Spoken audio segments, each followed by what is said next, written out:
Some of the latest opinion polls suggest that when we vote in the elections to the European Parliament later this week, a party which has never won a general election might come top of the poll. The other parties may have been making plans for Nigel Farage, but those plans aren't obviously working.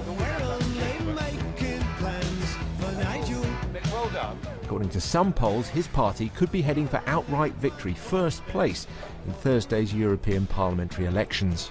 Although 40% of people say UKIP is simply out of touch with modern Britain, it's all about the past, etc., even more people, around half, say that UKIP is raising issues that other parties don't really want to talk about. Will this big party condemnation make any difference to the enthusiasm of UKIP's potential supporters? There's nothing we're saying here that isn't true. Someone who's studied the rise of the party believes it's actually counterproductive. That mainstream parties and commentators are not going to get anywhere simply by framing UKIP as a racist party. You know, those European countries that have had radical right parties for 20, 30 years realised this long ago in the 80s, the early 90s. All you do is you simply entrench these parties' appeal and you really intensify the anger of their voters. But will this anger translate into seats at the general election next year? Nigel Farage can at least claim to have won one battle. The other politicians are now taking him seriously. And the man himself is with us now. Your slogan, "We want our country back." Back from whom? It's been given away. We're governed from Brussels. Everyone's in denial, but you know, whether it's where our legislation's made, who decides whether Pfizer should take over AstraZeneca, how we control our farming or what's left of our fishing, these things are not decided by men and women we vote for in general elections. What's your problem with Romanians? I've no problem with Romanians. I have a big problem with Romania. I've visited the country. Communism fell just over 20 years ago. It has not made the transition to being a sort of modern Western democracy. There is a minority there of 2 to 3 million Roma who are treated in a way that is almost unimaginable. And the country is in the grip of organised crime. And of course, for them, joining the European Union meant richer pickings. I have no problem with Romanians coming to Britain on work permits, working here, taking part in life here, but I have a huge problem with our border agency and our police not being able to stop known criminal gangs coming through Dover. But you don't go on about any other nationality apart from Romanians in your manifesto, do you? I mean, No. Here is page 2, an open door to crime. Yeah. 28,000 Romanians are held for crimes in London. You don't say that we're 35,000 Poles held for crimes in London, do you? No, well, pro rata, of course, the Romanian problem is very much more serious because it's organised crime, because it's people trafficking, because there are young teenagers being brought to London and made to do all sorts of things. And we, as a civilised country, should not be allowing that to happen in London and elsewhere. When you say, as you said, let's have a look at your advertisement in the Daily Telegraph this morning. When you said in that advertisement that 7% of crimes across the EU are committed by Romanians, I mean, do you want to withdraw that now and apologise for it? Do you want to wait a couple of minutes? No, it's 7% of criminal networks across the European Union are from Romania. What I could have gone on was 7% of crimes. What I could have gone on to say, and perhaps should have gone on to say, was that 90% of card skimming across the entire European Union is caused by gangs from Romania and Bulgaria. Let's have a look at it. I mean, I know what it says. You know what it says. I know what it says. It says 7% of crimes. Yeah, it was simplified. It was simplified. It was wrong. It was criminal networks, not crime. According to Europol, it's wrong. Well, OK, if Europol say it's wrong, 7% of criminal networks across the European Union are from Romania. But what you haven't challenged... That is not the same as 7% of crimes. Fine, but you haven't challenged me on the 28,000 arrests, have you? Oh, no. And you haven't challenged me on the 92% of ATM crime, either. Actually, the 92% of ATM crime, there is no figure that is reliable and is obtainable on that at all. Well, that's really interesting, because a DCI... You quote a policeman in a television documentary, don't you? Yes, and actually, the figure... And that is unverifiable. And the figure that he used has been quoted by every national newspaper, and until today, it has not been questioned. No, we can argue about figures, but these things matter. But do we or do we not have a problem with organised criminal gangs coming into this country, and the one country that is in the grip of it worse than anybody else is Romania. And my argument, Jeremy... No, that's not true. Well, of course it is. According to Europol, the most dangerous set of gangs are actually Italian.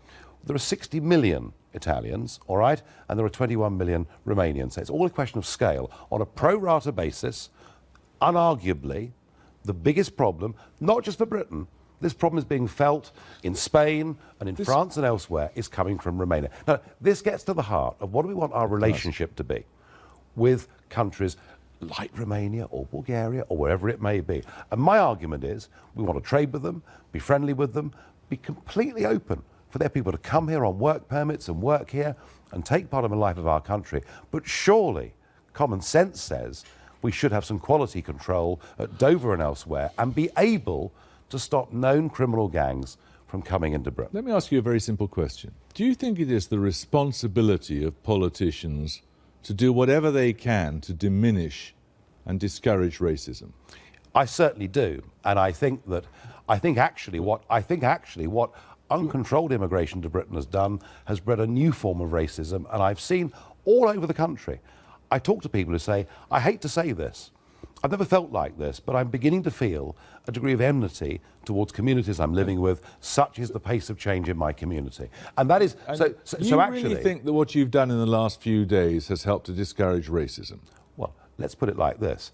If what I just said to you twice, if we had Romanians coming to Britain on work permits, okay, with the necessary checks, then nobody would feel, if a group of Romanian men moved in next door, that there would be a problem. So actually, relations between communities would be better, not worse. And you would be more alarmed by a group of Romanian men moving into the house next door than a group of Poles or Italians, Nigerians or Somalis? This is not my comment. My comment, the question was, would people be concerned if a group of Romanian men moved in next door? Let me be clear. Let me be clear. I did not want this to dominate. I did not want this to debate. No, the questioner asked me about Romanians, and I tried to bat the question away. I didn't want to have this debate, and I regret using the words that I did. Well, I regret not taking it on. Here we are. Here's your manifesto. Page 2 of the manifesto starts banging on immediately about Romanians. Well, there is a crime problem. Should we not have quantity control into Britain and quality control? This is the only nationality you talk about. Because that is where the pro rata, by far the most intense problem. Now, look, I agree with you.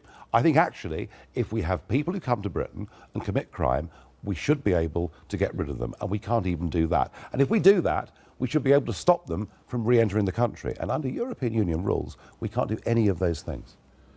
Can we look at one or two of your other pledges in your manifesto? You want more grammar schools. Not in the European elections, we don't, no. You know, in local councils you do. Well, certainly, and we'll be fighting for that. And we'll be campaigning for that. You want to restore abolished bus routes. You want to reduce business rates. These are commitments, are they? These are promises. They're promises. For what UKIP councillors will campaign for on councils. Will campaign for? Of course. We can't. Until you win control of a council, and we're not going to win control of councils this year because... How do you propose to pay most of these most of these councils are up by thirds, all right? So we're not going to be controlling any councils after next Thursday, of that there's no doubt. But this is what UKIP councillors And how do you propose that they be paid for, well, these promises of yours? Well, hang on. Why would having grammar schools cost more money? Why would reorganising our schools cost more money? Well, restoring abolished bus routes certainly would. Reducing business rates would cost, wouldn't it? That depends. Actually, our high streets now are full of empty shops that aren't paying business rates. So there is an argument that says if you get business rates right, you maybe get more revenue. And we've learned this in the past. You also promised to get rid of the so-called spare bedroom tax. That, of course, is a government, central government. That's central government, How would that be paid for? Well, at the moment, it wouldn't be any cost at all because, frankly, it hasn't even been implemented. Councils can't do that. We want to cut. This is just a lot of airy-fairy, eye-catching nonsense. We want to cut public spending in this country, and we will come up... But you also want to spend a lot of money. These are commitments to spend money, but we have to cut money too. Of course we do. And our job in a general election is to show how we can cut the budget. OK, what would you cut? Well, foreign aid's a very good start. European Union contributions are a very good start. So we're already getting near 2% cuts. And there is no doubt that throughout the public sector, since 1997, the fat cat salary, the growth of middle management, the vast growth of bureaucracy, these are all areas that we could cut substantially. What sort of response are you getting on the doorstep? From those that support UKIP, and a growing number of people that do, across a very wide spectrum. I mean, this is fascinating that, you know, there are an awful lot of Labour voters and non-voters and Lib Dem voters, along with ex-Tories. Amongst those that support us, the response has been very strong. I mean, strong to the point that about 60% of our voters who will come out on Thursday say they'll vote for us in a general election, they'll vote for us in a by-election, in local elections. Amongst those who are not well disposed to UKIP, I have to say that the campaign, the singling out of some of our own idiots who've said silly things on Twitter and Facebook, stupidities that have been held up to represent the view of the party, have, I'm afraid, led to a growing number of people despising UKIP and actually believing that we're a racist party, which we most certainly are not. Do you feel hurt by that? Yes, I do, and I feel, you know, I mean, in the last week, there have been 17 councillors from the Lib Dem, Labour and Conservative parties who've been arrested for a variety of offences, you know, everything from child pornography to assault, and yet you never see those stupidities being national stories. And yet, when somebody who's, you know, who's joined UKIP and has slipped through the net, has not told the truth on a declaration, makes an openly racist comment, that has damaged, in the minds of some people, what UKIP is. As party leader, you have to take responsibility, don't you? Yes, but I can't micromanage absolutely everything. And the point is, you know, if you were interviewing Clegg, Cameron or Miliband, you or nobody else would ask about the stupidities made by people, you know, out there. But you know, if you can't run your own party, why should we trust you to run anything bigger? Do you know what? We do run our own party, and all these people who've said offensive things will be booted out, and we'll make our process of becoming a candidate even tougher. I mean, don't forget, you know, these charges levelled at us because of what one or two have done. The Conservatives have a BNP activist, former standing for them. Labour have had BNP defectors.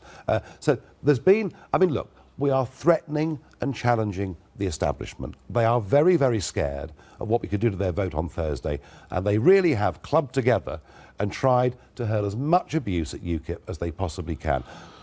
As I say, for those that don't like us, they really now don't like us, and they've been pretty offensive towards us in many cases.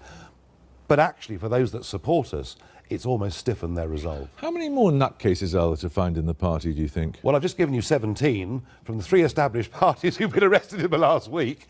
I have to say, you know, I've just been 3.5 weeks at the length and breadth of the United Kingdom. I've met hundreds of our candidates standing for council, and I think we've got a fantastic group of people. We've got a team building, a growing membership. You've got open homophobes in the party, haven't you?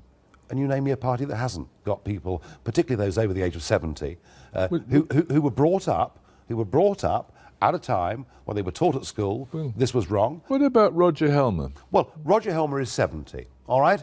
That's an excuse? Well, just think about this. Just think about this. He was brought up in a traditional biblical upbringing. He lived as a young man in a country where homosexual behaviour was an imprisonable offence. So this generation were taught to believe this was wrong. And I think for many people of that age and older, they still find it difficult. Roger has said he's now relaxed about it and his views have moved on. You know, social attitudes do change. Yes, they do. And we shouldn't demonise people. They've particularly changed on a subject like race, haven't they? Would it be okay to be a racist at 70? No, and actually, what's interesting is you'll find very few of those. If you were to go to France or Germany or elsewhere, right across Europe, you would find racist attitudes. This country has been the most relaxed country in the whole of the Western world when it comes to different cultures, different religions, offering refugee status. Indeed, my family, back to Huguenot times, came into that category. So no, but you know, Roger Helmer is classic of that generation, but he now accepts that the world's moved on. So when someone like Mr. Helmer says that people find homosexuality viscerally repulsive, that's all right, is it? No, and he wrote that 12 years ago when he was a Conservative. Isn't it funny? When he was a Conservative, you didn't criticise him, did you? Now that he's UKIP, you do. Thought he was a younger man. Well, he was a younger man, but he was still born in the same year. But it's interesting, isn't it? As I say, he was a Conservative. If you're a Conservative, backbencher, all of this goes unnoticed. If you're UKIP in any capacity, it becomes a big story. Let me ask you just one personal question. You explained away some of your difficulties last week by saying you were very tired. Well, do you know something? Often you get into interviews with aggressive interviewers, you know the sort of people I'm talking about, and they'll fire a series of questions at you. I try to avoid conflict in that interview. I try to avoid getting into the crime figures and everything else by saying, you know what I mean. And I regret saying that because that gave people the impression that I was saying, a nod and a wink, you know, we don't really like Romanians. And I regret doing that, but I do absolutely insist we must have a proper debate about this and we must get back control of our borders. But your health is okay? My health is fine, yeah. Nigel Farage, thank you. Thank you.